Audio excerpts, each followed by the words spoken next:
안녕하세요. 어려운 주식 종목을 좀 더 쉽고 맛깔스럽게 분석하는 주식 셰프입니다. 네, 그 구독해 주신 분 중에 한 분이 이제 궁금해 하시는 그 종목인데요. 투비소프트입니다. 네, 투비소프트인데 사실 이제 분석에 앞서서 이제 말씀드리고 싶은 거는 이 종목도 약간 지금 테마성으로 움직이는 게 있어요. 기업 자체 실적보다는 어, 그러니까 뭐라 그럴까요? 기업이 실제로 하고 있는 그 어떤 기업의 가치보다는 약간 테마적으로 움직이는 게 좀 있습니다. 그래서 테마 종목이기 때문에 어떤 변동성이 일단 크고요. 네, 테마라는 건 결국 재료에 의해서 움직이거든요. 기업의 어떤 실질적인 그 매출이라든가 계약이라든가 이런 영업적인 부분보다는 어떤 재료, 네, 그냥 뉴스, 재료 이런 거에 의해서 움직이기 때문에 변동성이 좀 큽니다. 예측하지 못하는 상황도 벌어질 수 있고요.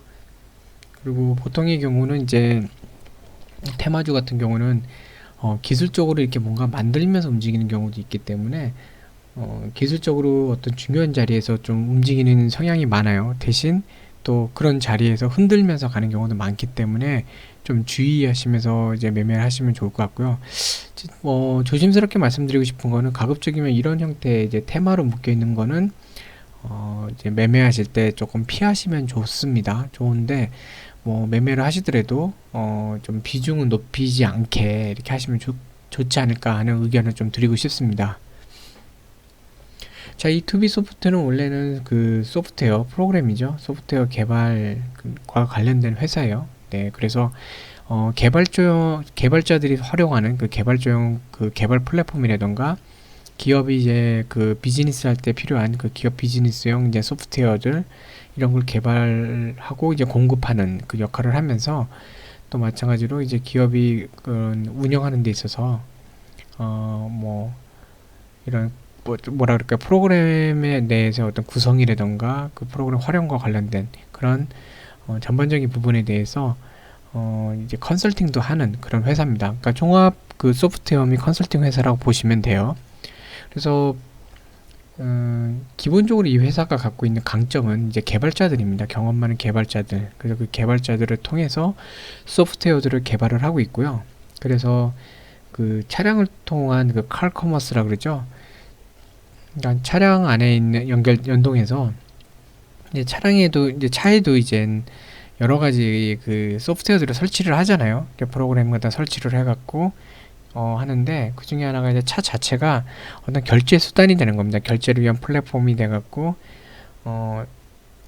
어떤 예를 들어 뭐 이렇게 드라이브스루 맥도날드나 이런 데 드라이브스루 가서 결제하실 때 그 키오스크라 그러죠. 그 주문하는 그 시스템 키오스크 근처에 가면은 키오스크가 이 차량을 어떤 형태든지 인식을 하고 그러면서 이 차량에 장착되어 있는 그런 차량 내 프로그램하고 연결이 되는 겁니다. 그래서 운전자가 이제 주문을 하면 결제는 이 차량 안에 있는 어떤 결제 모듈이 네, 같이 이제 동작을 해갖고 결제까지 되는. 그래서 사람하고 거기 매장에 있는 직원하고 이렇게 직접 접촉하지 않고 언택트죠. 비대면으로 이렇게 결제도 하고 할 수 있는 드라이브스루 보통 이제 드라이브스루에서 그런 게 많을 것 같아요. 이제 차를 타고 결제하는 거 그런 드라이브스루 쪽에서 비대면으로 이렇게 결제할 수 있는 주문하고 결제할 수 있는 그런 부분에 대해서도 정부 과제인데 정부 그 프로젝트에 대해서도 이 회사에서 참여해갖고 개발하고 있습니다. 그러니까 종합적인 그 소프트웨어 개발 그리고 컨설팅 회사라고 보시면 돼요.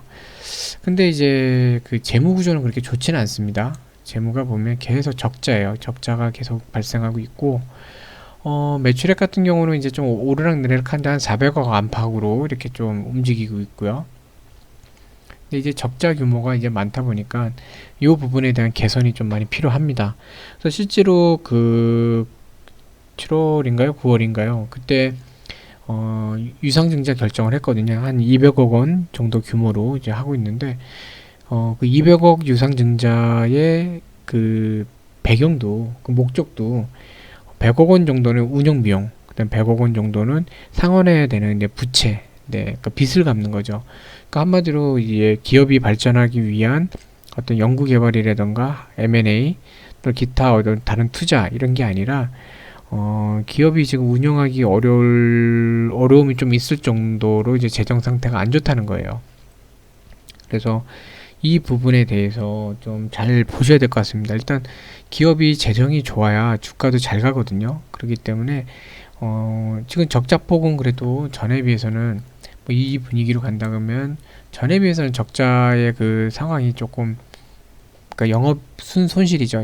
이게 좀 줄어들 것 같긴 한데 어쨌든 계속 지금 영업이익이 지금 플러스로, 그 돈을 버는 게 아니라 지금 마이너스로 이제 돈을 잃고 있는 이런 상황입니다. 그래서 이런 부분이 개선되어야 될 필요가 있는데 일단 이 종목 자체가 소프트웨어 그 개발이나 이런 쪽이 컨설팅도 그렇고 뭔가 이렇게 좀 고부가가치는 아닌 경우가 많아요. 그 인력, 그러니까 인건비가 많이 들어가기 때문에 그런 경우가 많거든요.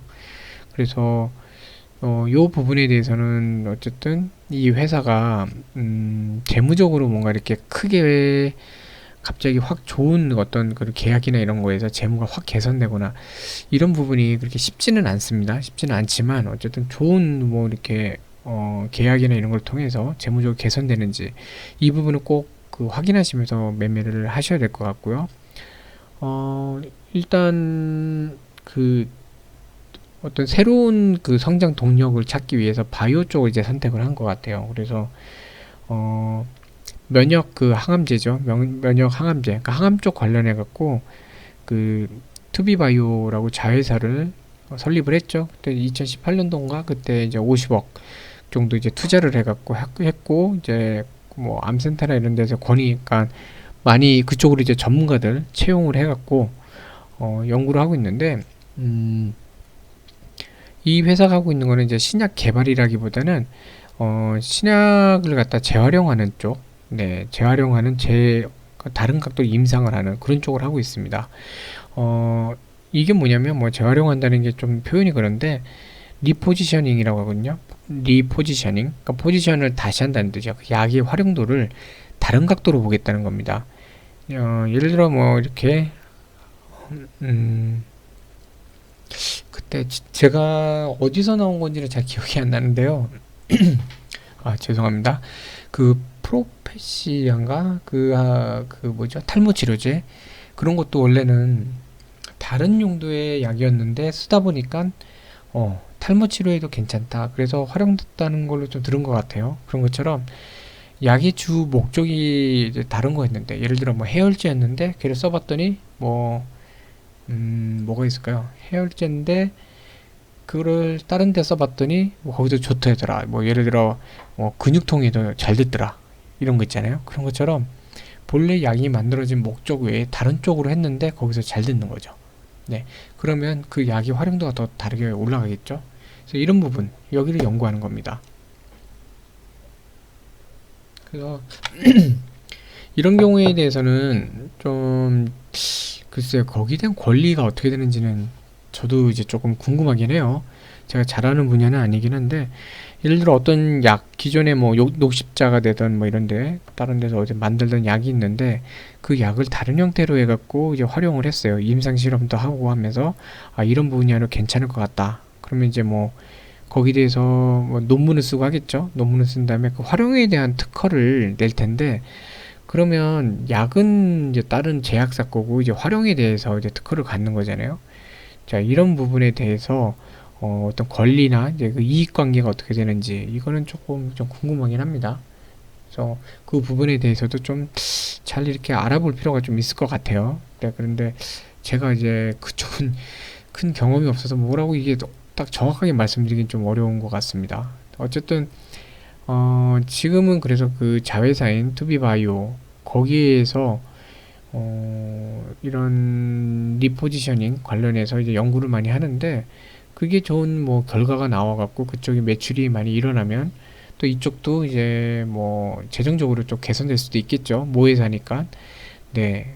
그리고 이제 뭐 신약 개발이 아니라 기존에 있는 약을 갖다 다시 다른 각도로 활용하는 거기 때문에 아무래도 신약 개발하는 것보다는 좀 빠르게 갈 수 있는 장점은 있습니다. 다만 이게 약이라는 게 그렇게 쉽게 다른 용도로 찾아낼 수 있는지 왜냐면 약도 부작용이 있기 때문에 투여를 할 때도 되게 의사들이 이제 결정할 때도 조심스럽게 하거든요. 약사들도 그렇고.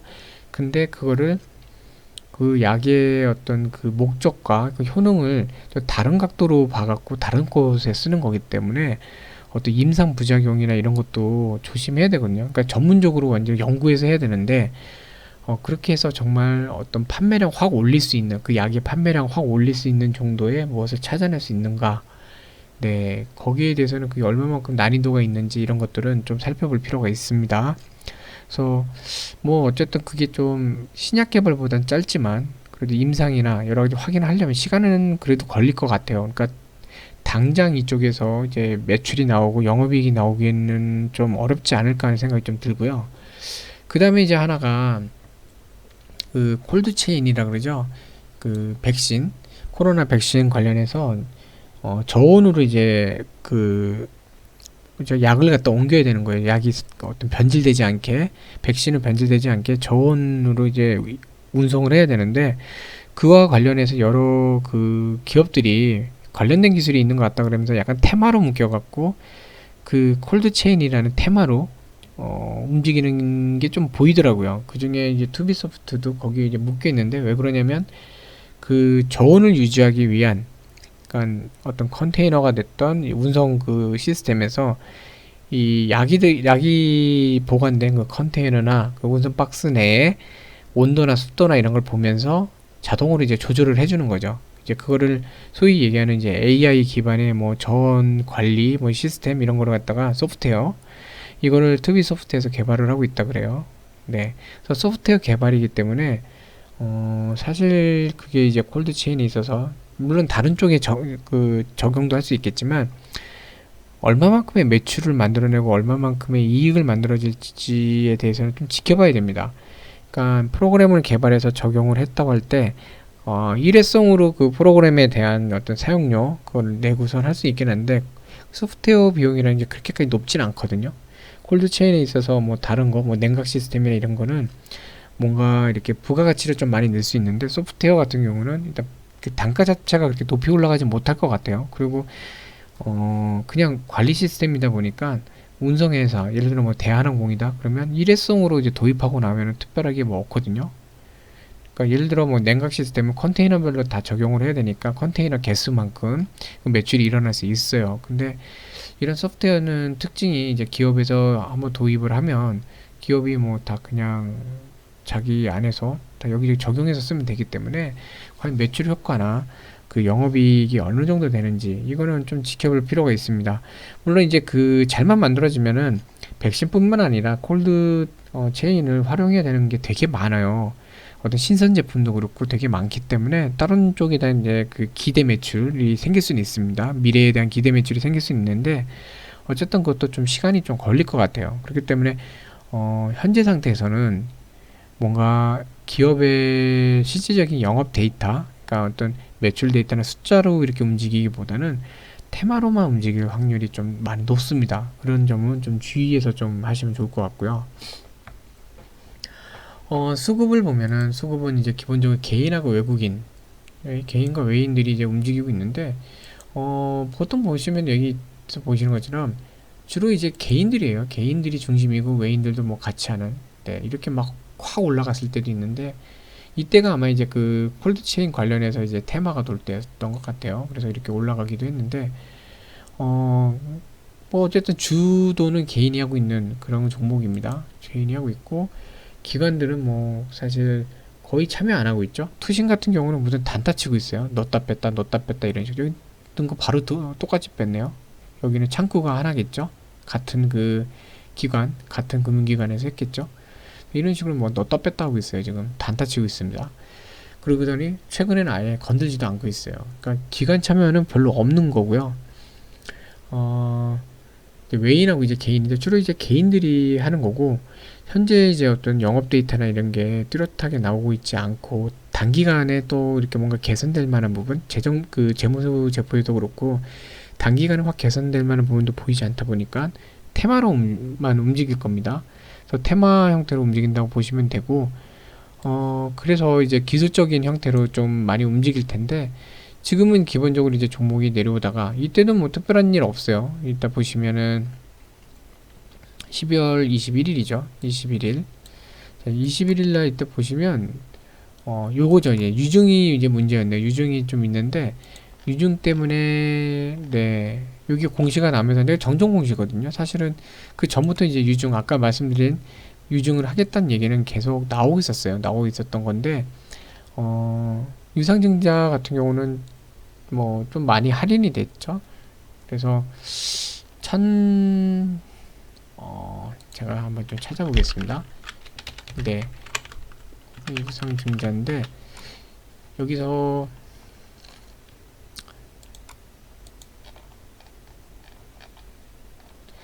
네 1620원이네요. 네, 1620원 기준으로 돼 있고 이게 권리락이 1년이 걸려 있습니다. 그러니까 1년 동안에는 그러니까 1년 동안 락이 걸려 있어요. 1년 동안은 못 팝니다. 1600 아까 20원이었죠. 1620원이긴 한데 1년 동안은 매매를 못하게 락이 걸립니다. 그래서 당장 이 금액이 지금 현재 주가에 비해서는 1620원이면 되게 낮게 내려와 있거든요. 지금 보시면 2980원인데 1620원이면 뭐 보이지도 않네요. 전 미친데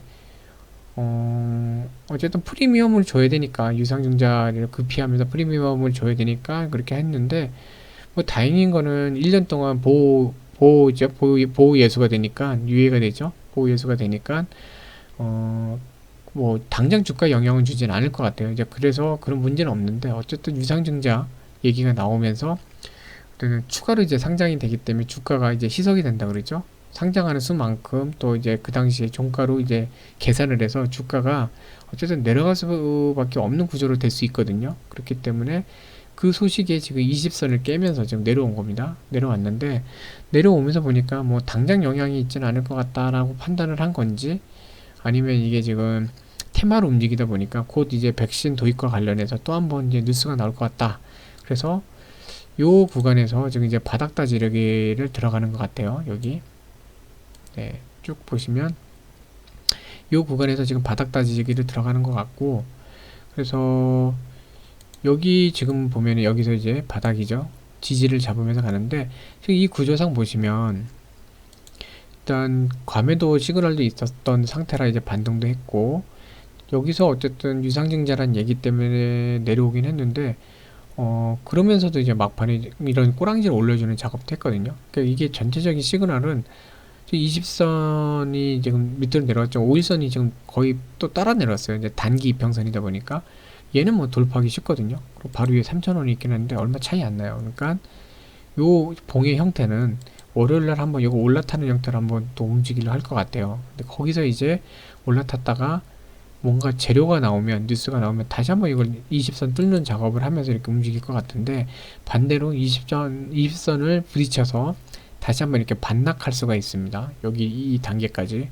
이 부분은 주의를 하셔야 돼요. 근데 일단은 제가 이제 기술적으로도 그렇고 말씀드리는데 기본적으로 테마로 움직입니다. 테마로 움직이기 때문에 이 종목을 갖다가 누군가 어떤 그 세력이라 그러죠. 소위 어떤 곳에서 의도적으로 이제 주가를 갖다가 교란시키고 움직이게 되면은 사실 그 주가의 흐름을 예측하기가 되게 어렵고 좀 변동성이 커질 수 있어요. 그렇기 때문에 이런 종목 좀 주의를 하셔야 됩니다. 기관 투자자들에도 많이 참여가 되어 있으면 기관이라도 좀 어떤 변동성이 커질 때 그 변동성을 약화시키기 위한 어떤 매매 조치를 할 텐데 지금 거의 참여 안 하거든요. 그러다 보니까 그런 소위 얘기하는 어떤 세력에 의해서 이제 매매가 이제 변동성이 이제 커질 때 방어하기가 좀 어렵기 때문에 처음에도 이제 말씀드렸지만 이런 종목은 사실은 좀 네, 피하시는 게 좋고요. 하시더라도 비중은 좀 낮춰서 하시면 좋지 않을까 하는 생각이 듭니다. 그리고 말씀드린 것처럼 월요일날 정도에 한번 반등 신호가 나올 것 같은데 다시 한번 보여드릴게요. 지금 모든 시그널은 월요일날 5일선에 타는 반등이 나올 것 같은데 이걸 반등 못하면 또 이 선은 꼭 지지를 해야 돼요.